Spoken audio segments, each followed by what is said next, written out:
Welcome to Newcastle Family History Society podcasts.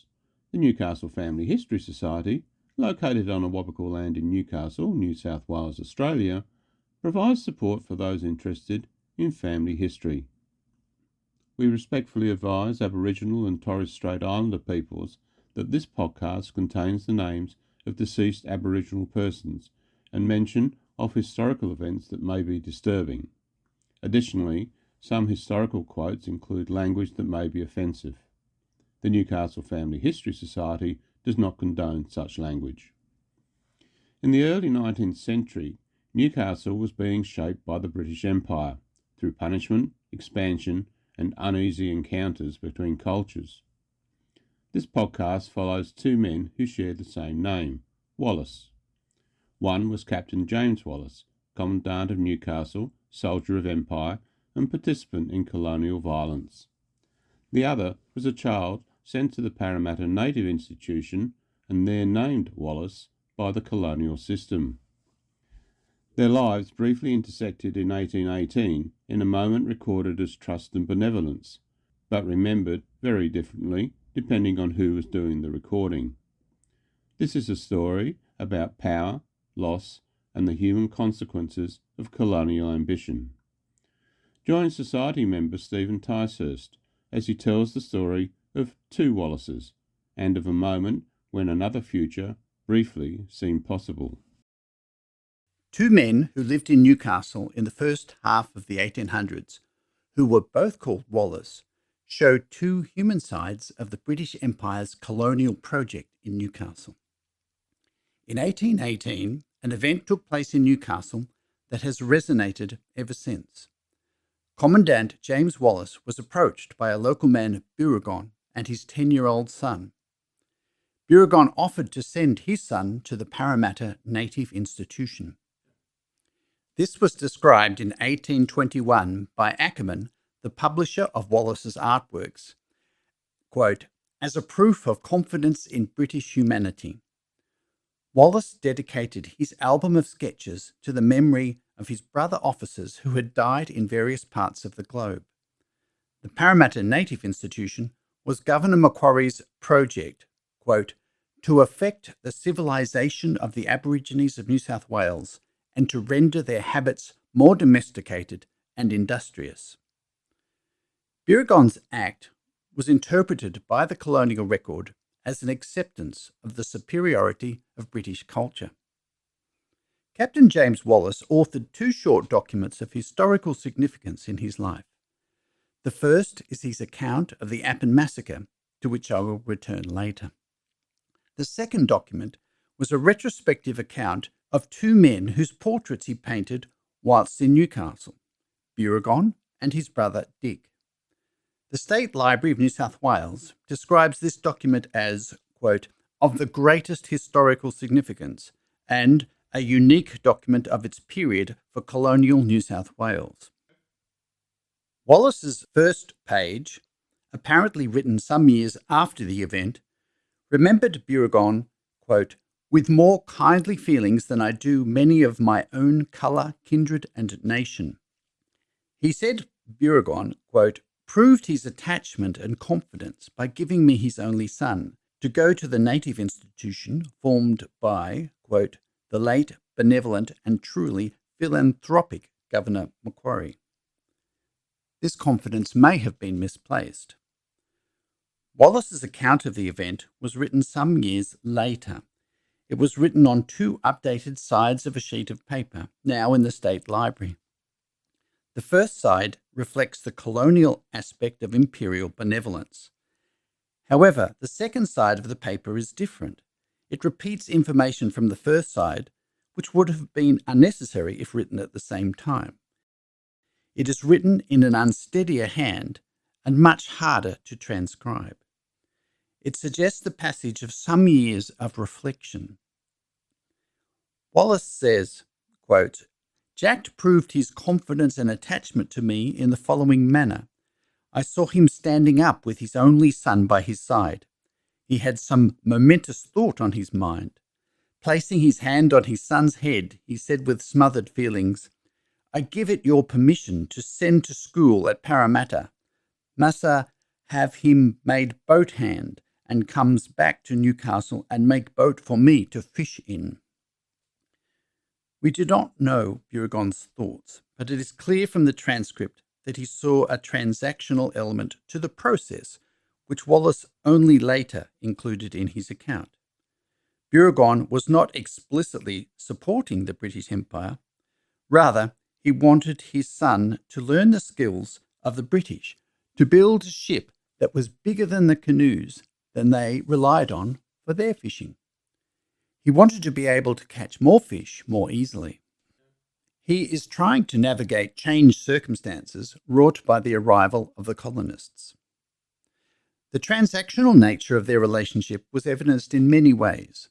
Burigon would take Wallis hunting and fishing. Wallis would shoot the prey which Burigon found. Burigon and his group performed corroborees for Wallis and Macquarie when he visited. Tomahawks, sugar and tobacco were exchanged in return for escaped convicts. This served both groups and strengthened bonds which clearly turned into friendship. It was a moment when cooperation seemed possible. This transaction reveals the intersection of two lives forever shaped by the colonial business of the British Empire. The concentration on the human drama and symbolism has obscured the fact that neither the lives of Wallis nor the 10-year-old boy who assumed his name began or ended in that moment. We don't know whether Burigon knew that Wallis had perpetrated a massacre just prior to coming to Newcastle. Given the very effective communication channels between Indigenous groups, it is likely he did. James Wallis regretted that Burigon never got to reap the benefits of his son's labour. Tragically, Burigon was murdered, bringing back an escaped convict in 1820. This convict became the first white man to be executed in the colony for a crime against an Indigenous person. Commandant Captain James Wallis exemplified the role of the military in the formation and expansion of the British Empire, and thus the colonial settlement of Newcastle. James Wallis was the archetypal soldier of empire. Without those like him, there would have been no Newcastle. Commandant Wallis was celebrated as one of the key builders of early Newcastle. He fostered the visual arts and was himself a painter. He formed relationships with the Indigenous occupants of Newcastle. James Wallis was the second son born in Cork, Ireland, around 1785. He joined the 43rd Regiment of Foot in 1803, stationed in Cork at the time as an ensign, and became a lieutenant the following year. The regiment was part of the colonial occupation of Ireland, as were the English elite, of whom Wallis was part. He served 7 years in the West Indies, guarding British colonies and slave plantations from other empires, i.e. the French, and the slaves themselves. When his regiment came to Sydney in 1814, he travelled on the same boat as the convict forger and artist Joseph Lycett. In 1816, when Macquarie gave orders to punish Indigenous people, Wallis was the only commander to carry out the first ordered military massacre in Australia. The details of the Appin massacre are too distressing to place in this podcast, but are preserved in the colonial history in Wallis's report, in which he details as, quote, a melancholy but unnecessary duty.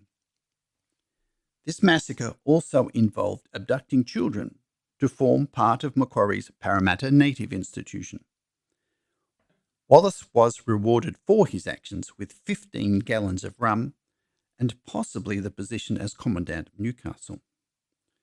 Macquarie praised his, quote, zealous exertions and strict attention to the fulfilling instructions on this delicate but very important service.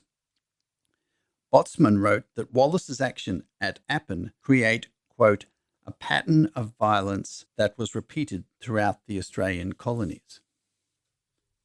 In Newcastle, Wallis was commandant while Lycett used his closeness with the local Indigenous people to create a priceless European portrayal of their life and customs. Wallis's artist profile in the State Library of New South Wales says, quote, Wallis is best known as a highly respected and effective commandant at Newcastle. Macquarie praised Wallis's great deeds in Newcastle, including his building works. James Wallis built the little wonky church, which would later be replaced by the cathedral. Poor design and construction led to none of Wallis's buildings surviving.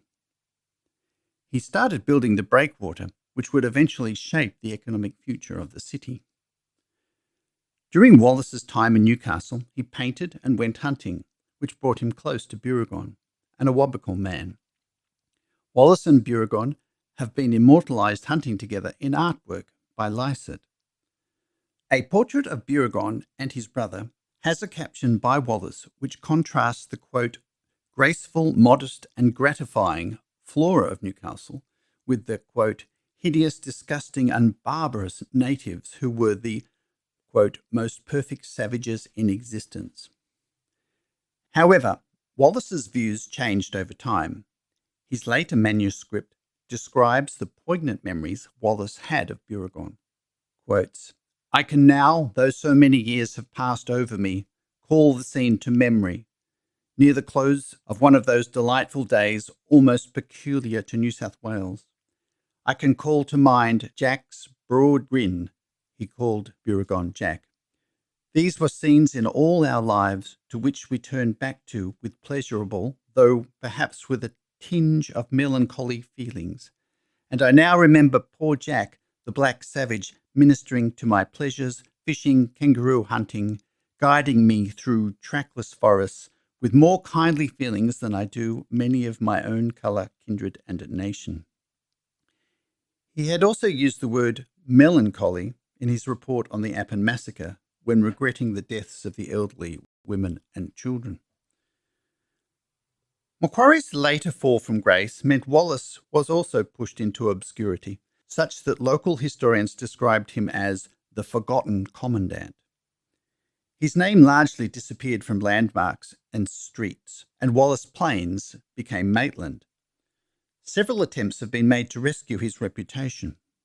One depicted him as, quotes, the noblest Roman of all, for raising the humble village to a well-made town, for opening the hunter for agriculture, and for building the church. Another described him as, quotes, a godsend for Newcastle. Newcastle has never paid its proper debt to James Wallis. Another said, ignored by the city. Others saw him as brave, efficient, religious, and humane. Newcastle's ambivalent attitude to the ex-commandant resurfaced when his name was proposed for the last section of the relocated Royal Newcastle Hospital.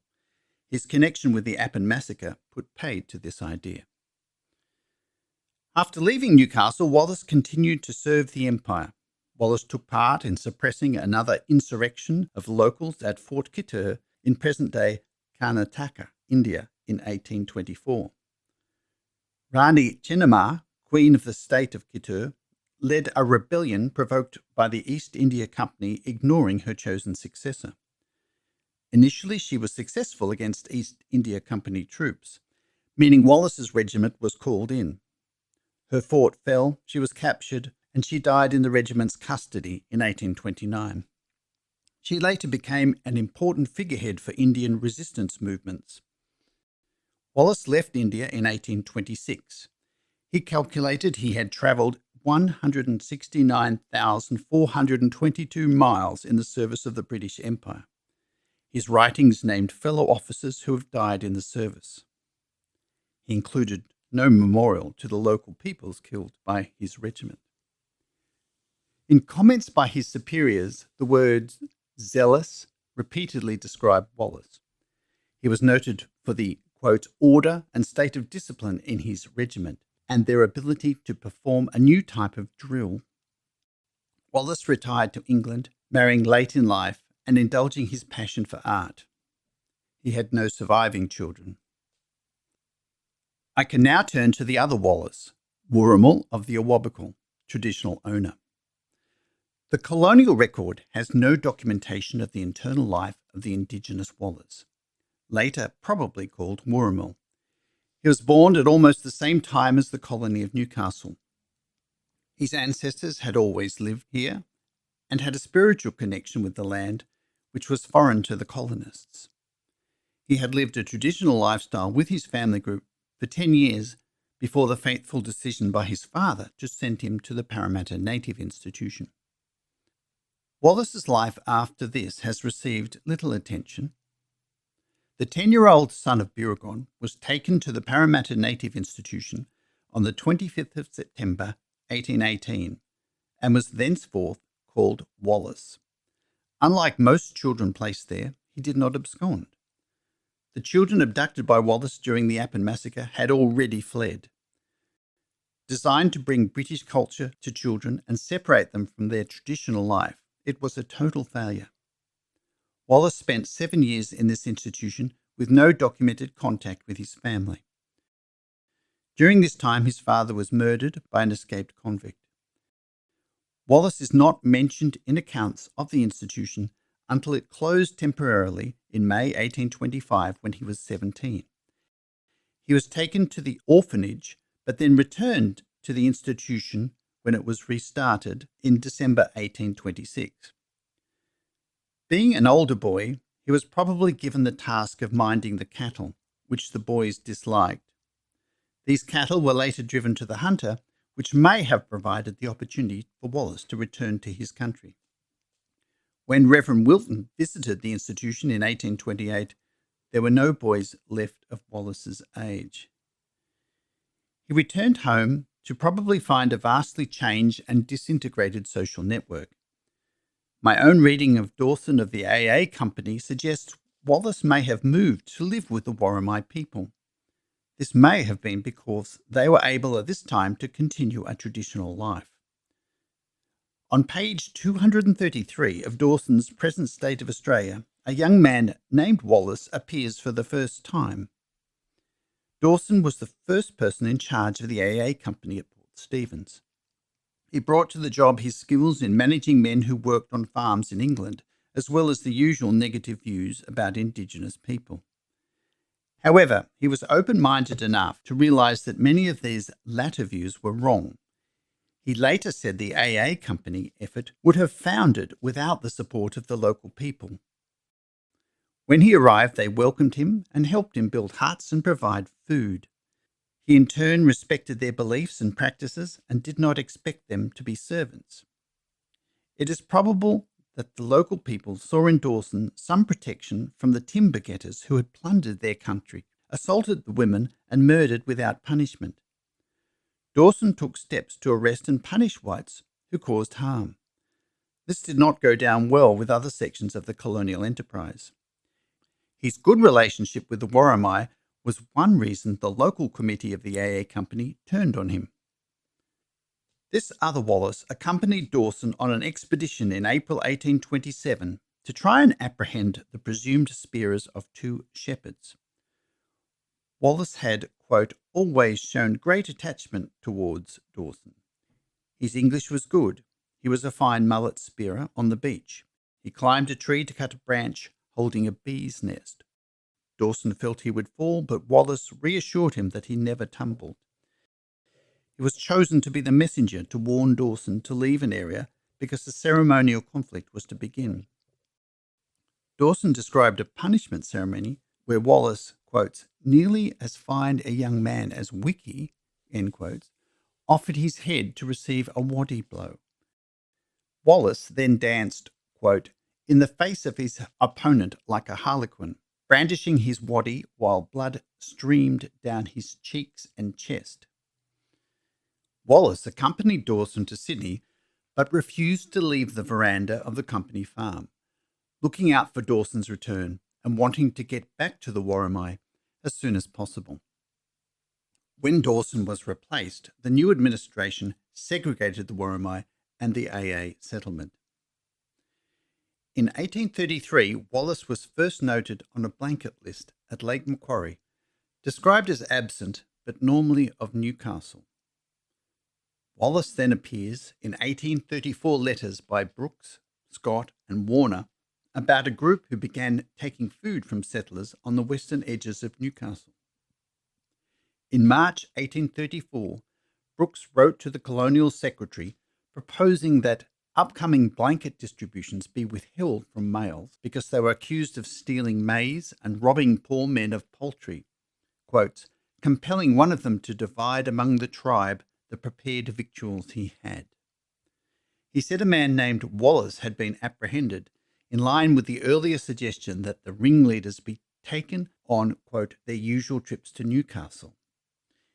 In February 1834, on Platt's land, Blackburn and Godfrey claimed Wallis was involved when about a dozen Aboriginal people had entered a dwelling and stole. They also claimed Wallis had been present at previous robberies. Godfrey said Blackburn had been robbed 4 times. Wallis denied he was there, saying he was in Lake Macquarie. Godfrey claimed he saw Wallis running out of the residence with, quotes, something tied up in either a bag or a shirt. The other 2 were carrying some cobs of corn.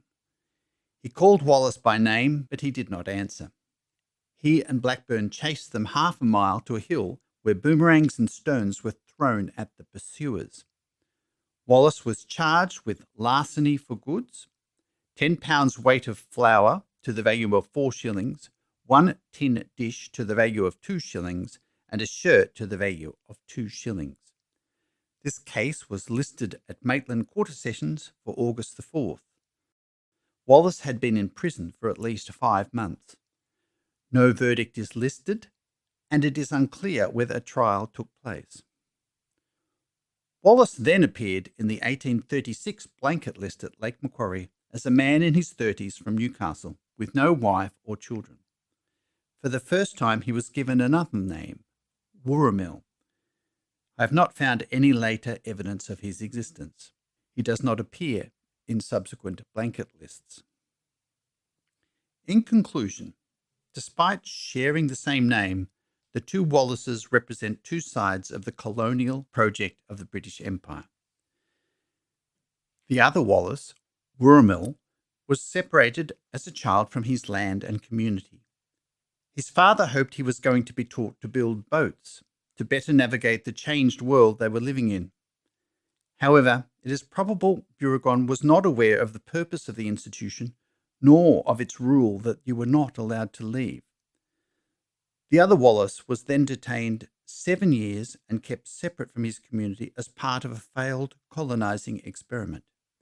He then returned to his country and tried to make do. For taking food, he was imprisoned. There is no record that he ever harmed anyone. This Wallis passed out of the gaze of colonial history after having been lauded as its shining example. In British history, Captain James Wallis was a soldier for empire, putting his life on the line across the globe to advance the cause of empire.